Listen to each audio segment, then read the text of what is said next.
Olá, amigos do Notícias Agrícolas, estamos no ar com mais um boletim, agora para a gente falar do mercado do boi. Quem analisa para a gente esse mercado é o Douglas Coelho, da Radar Investimentos. Antes da gente entrar no ar, a gente sempre bate o papo, troca uma ideia, enfim, para alinhar o que a gente vai comentar, o que a gente vai destacar nas entrevistas. E o Douglas me relatava o seguinte: se você tivesse me ligado na segunda-feira ou na sexta-feira passada, não tinha o que dizer. Hoje a situação é diferente. Douglas Coelho, que situação é essa? O que mudou de 3 dias para cá, de 4 dias para cá, Douglas? Boa tarde, Alexander. Muito boa tarde a todos os amigos do Notícias Agrícolas. É sempre um prazer falar com você. Pois é, muito bem colocado. Bom esse gancho que você colocou, né? No começo dessa semana, meados da semana passada, o mercado ele estava meio moroso, meio devagar, né? A negociação era firme, preços firmes, né? Poucos negócios, a gente está vendo um cenário de oferta enxuta, mas não tinha muito o que falar, né? O pessoal falava, ó, 200, 205 boi China, quando é um boi mais comum, o pessoal tentava apertar um pouco mais no preço, né? Mas hoje, como você bem colocou, o cenário mudou. A gente está vendo uma disputa relativamente acirrada pelo boi terminado aqui em São Paulo. A gente já pegou preços fora da curva, né? Então a gente está com uma visão mais construtiva, né? É possível que os indicadores dos mercados físicos sintam alguma coisa dessa elevação. A gente está vendo uma semana agora que tem um dia a menos de abate, isso enxuga mais o estoque, mas esse feriado ele reduz, ele subtrai praticamente 2 dias da compra de animais terminados. E boa parte das escalas estão sendo feitas aí para segunda, terça, quarta-feira da semana que vem. Então o cenário hoje nitidamente é firme. Muito bem, então vamos entender os motivos desse cenário e os números que justificam essa mudança, Douglas.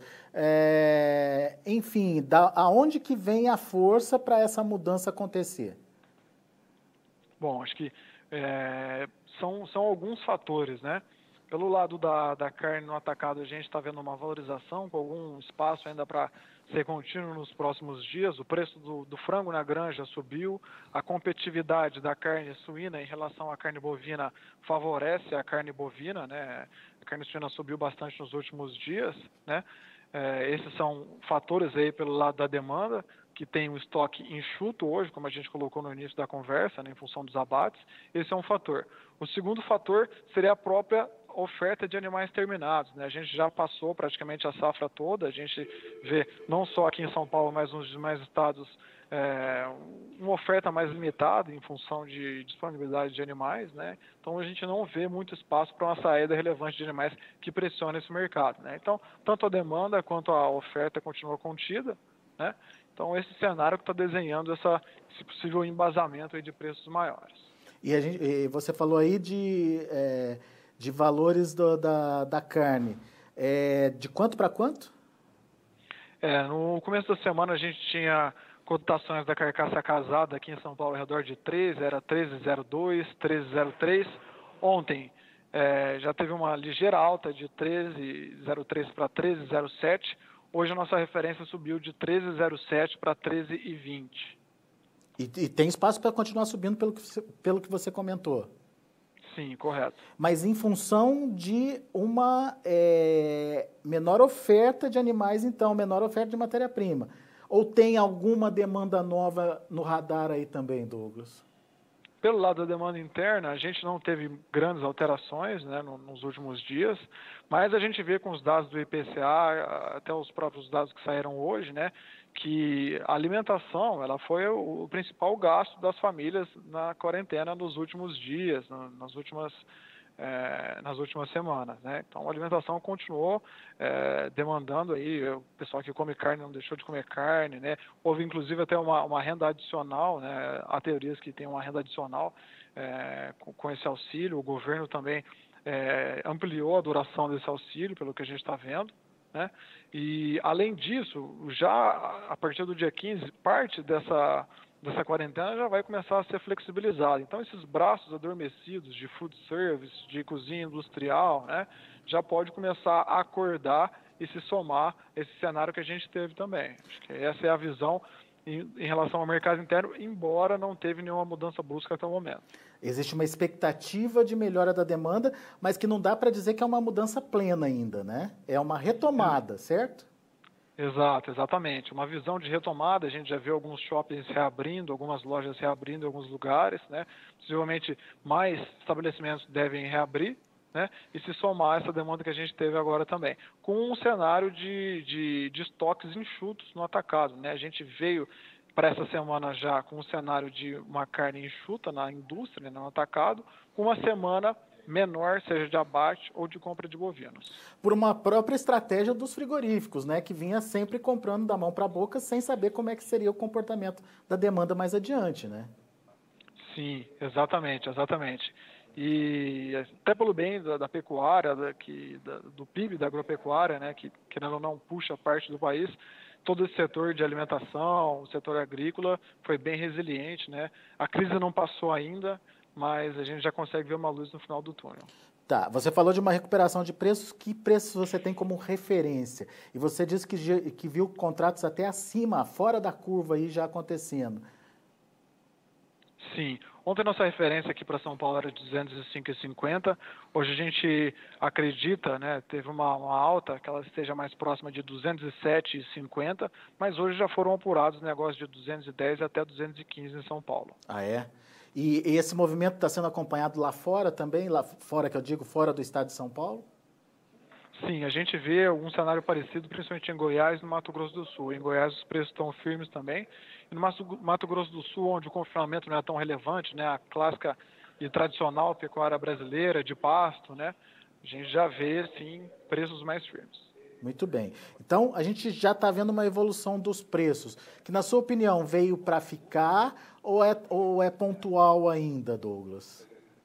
Bom, pontualmente a gente acredita nessa firmeza justamente pela força do movimento embasado pela carne e pela oferta restrita, né? Então, os dois fatores, seja oferta ou seja demanda, apontam para a mesma direção. Agora, quando a gente olha se veio para ficar ou não, né, a gente passou por uma safra de 2020 praticamente estável, flat ao redor de 200, né?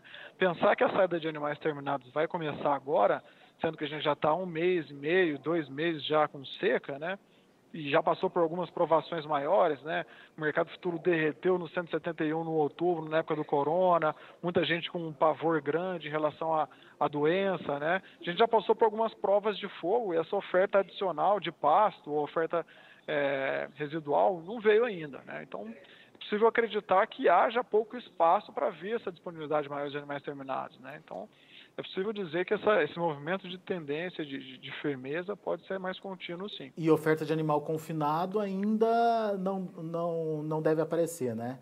Ou pelo menos não Sim, em volume que justifique uma pressão nos preços. exato. E principalmente para o primeiro giro, a gente não acredita que o primeiro giro deve ser relevante em volume em relação aos anos anteriores. Toda a intenção de confinamento, a época que o pecuarista fecha a conta, fecha o milho, fecha o animal, foi no pico do coronavírus, né? A incerteza era muito grande nesse momento.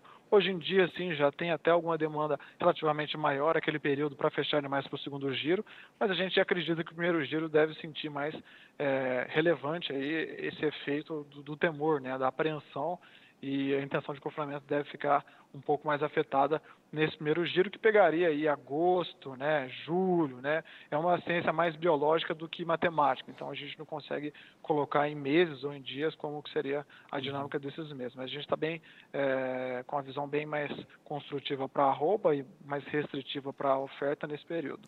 Temos uma antecipação da entre-safra? É possível dizer isso? É possível que sim, né? Esse ano ele trouxe bastante incerteza, né?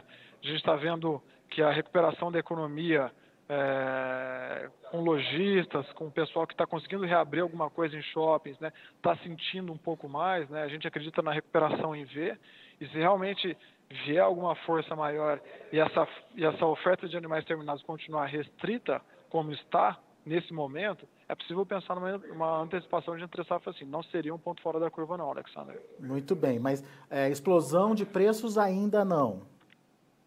Não, não. No ano passado a gente teve uma explosão, né, em outubro, novembro e dezembro, porque justamente veio a habilitação de 29 plantas, de bastante plantas para a China, né? Isso foi um fator preponderante, foi o gatilho para essa explosão de preços. Agora, a gente vai ter uma retomada do consumo interno, que pode ser alguma coisa gradual, né? Ou seja, não vai ser alguma coisa Uma estilingada repentina, uma estilingada, pode ser um degrauzinho, de escadinha em escadinha, mas se houver, por que não, talvez alguma notícia vindo de fora também, alguma necessidade a mais, uma ampliação de habilitação de plantas, né? Do mesmo jeito que existe risco para cima, existe risco para baixo também, né? A gente estava na época do corona com o risco, todo mundo com o risco de um derretimento da arroba, que o negócio vai acontecer, vai descambar, pelo bem de todos, né? Foi resiliente, seguiu dentro da normalidade, mas o risco para cima também sempre ocorre, a gente não pode descartar ele.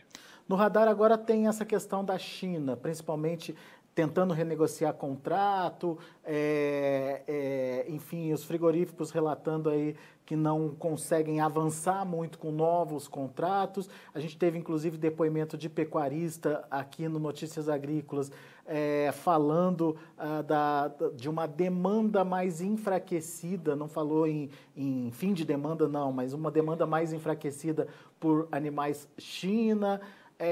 Isso é um problema? Como é que a gente tem que entender esse movimento? Ou não é só um momento e isso pode ser resolvido rapidamente, Douglas? Qual que é a avaliação de vocês?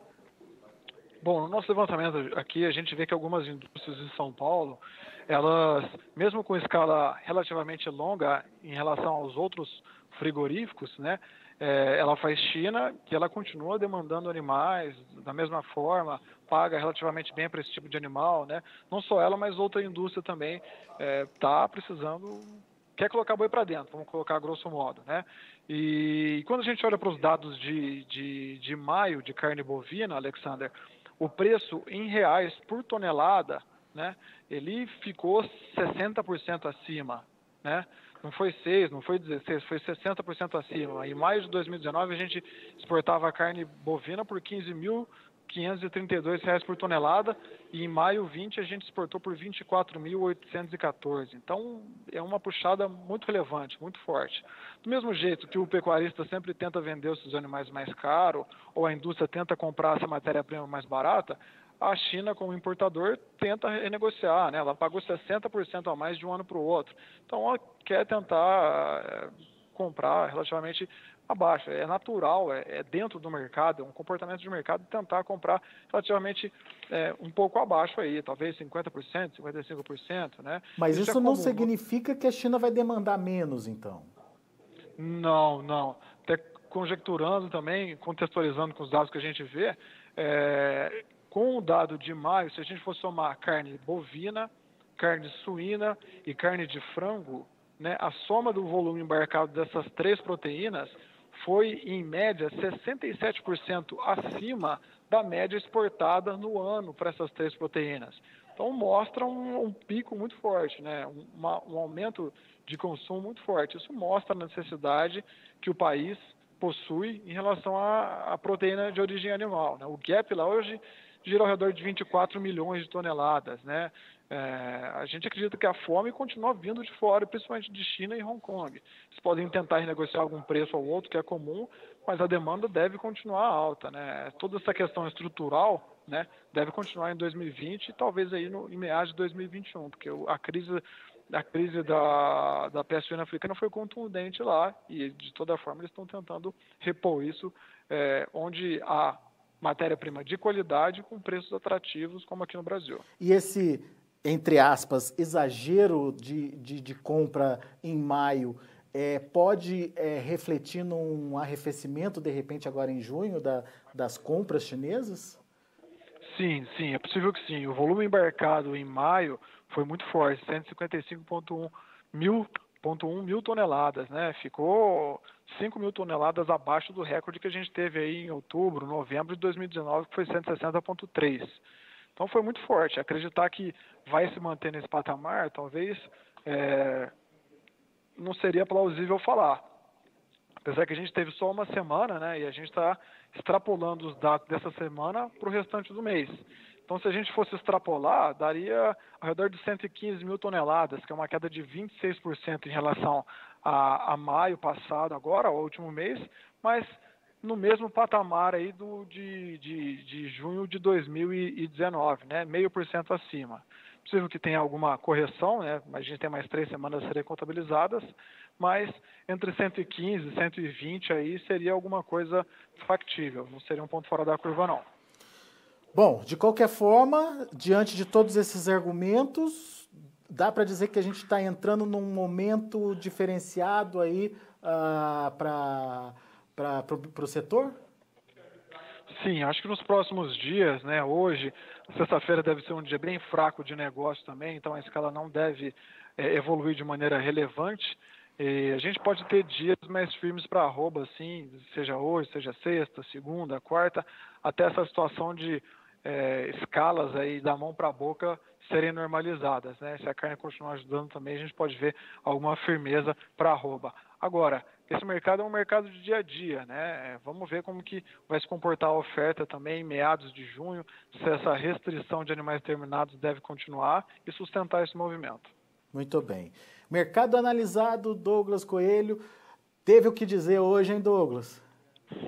Bom, muito bom. É assim que eu gosto, assim que as coisas fluem. O mercado é bem dinâmico. Aquele mercado sem emoção a gente não gosta não, né, Douglas? Exato, exatamente. Muito bom. Obrigado, viu, meu caro, pela participação aqui com a gente, por nos trazer informações e nos ajudar a pensar o que pode acontecer daqui para frente, principalmente diante de cenários e contextos colocados aqui para discussão. Volte sempre, meu amigo. Eu que agradeço pela oportunidade mais uma vez. Um forte abraço e até mais. Até a próxima. Tá aí Douglas Coelho, Radar Investimentos, comentando o mercado do boi aqui com a gente, analisando fatores importantes, portanto, como a questão da oferta, que nesse momento tem ajudado a dar fôlego aí, principalmente para os preços da arroba, no momento em que os frigoríficos estão pouco estocados, eles têm necessidade de buscar animais, e na hora que eles vêm ao mercado buscando esses animais, tem dificuldade também de encontrar esses animais para serem colocados nas escalas. Daí tem que pagar mais e com isso está se criando um novo patamar de preços para arroba. O Douglas falou que, inclusive, em São Paulo já ouviu negócios de R$210, R$215 por arroba, mas a referência passou aí dos 205 para algo em torno de 207, 208 reais, e pode continuar subindo se a carne também ajudar. A carne já começou também no movimento de alta, era em torno de R$13 o boi casado, já sendo negociado aí a R$3,20 com potencial de R$13,20, com potencial de continuar subindo aí em função dessa restrição da oferta. E além disso tem essa retomada que ainda é lenta da economia brasileira, a reabertura aí, do comércio, daqui a pouquinho os restaurantes, bares também estariam habilitados a retomar o seu consumo aí aos poucos ainda, como disse o Douglas, de degrau em degrau, mas já é um fator novo que, diante de uma oferta restrita, pode também trazer algum impulsionamento aí nas cotações. E de olho no que pode acontecer com as vendas para a China, o Douglas não vê nenhum problema aí de agravamento nessa renegociação de preços, principalmente porque a China depende ainda da proteína brasileira para abastecer o seu mercado, ou seja, é uma tentativa normal de se tentar buscar melhores preços, né, de se discutir melhores preços pelo produto brasileiro, mas que uma hora ou outra a China vai voltar aí à sua demanda tradicional e normal. E está fazendo isso porque comprou muito em maio também, segundo números do Douglas, 67% de proteína animal, isso contando bovino, suíno e frango, a mais do que no mesmo período do ano passado. Ou seja, uma demanda muito forte, muito agressiva da China e que pode aí, de alguma forma, evitar que a China volte de forma agressiva ou da mesma forma agressiva nas compras de junho e pode dar uma falsa impressão de que a China está desacelerando as compras. Não seria esse o caso, em função da necessidade que a China tem aí de manter suas compras e o abastecimento de proteínas no seu mercado interno. Vamos aos preços. Vamos ver como estão as negociações no mercado do boi gordo, lá na B3. Mercado futuro, junho subindo hoje forte, R$ 207,50, alta de 1,15%. Julho também subindo 1,17% a R$ 207. Agosto, R$ 206,45, alta de 0,95%. E o outubro, R$ 206,80, alta de 1,03%. O indicador Esalq, medido pelo CPEA, fechou aí o dia de ontem a R$ 206,40, uma alta de 0,58%. São os números, portanto, do mercado do boi, aqui para você no Notícias Agrícolas. Daqui a pouquinho tem outras informações e mais destaques. Continue com a gente.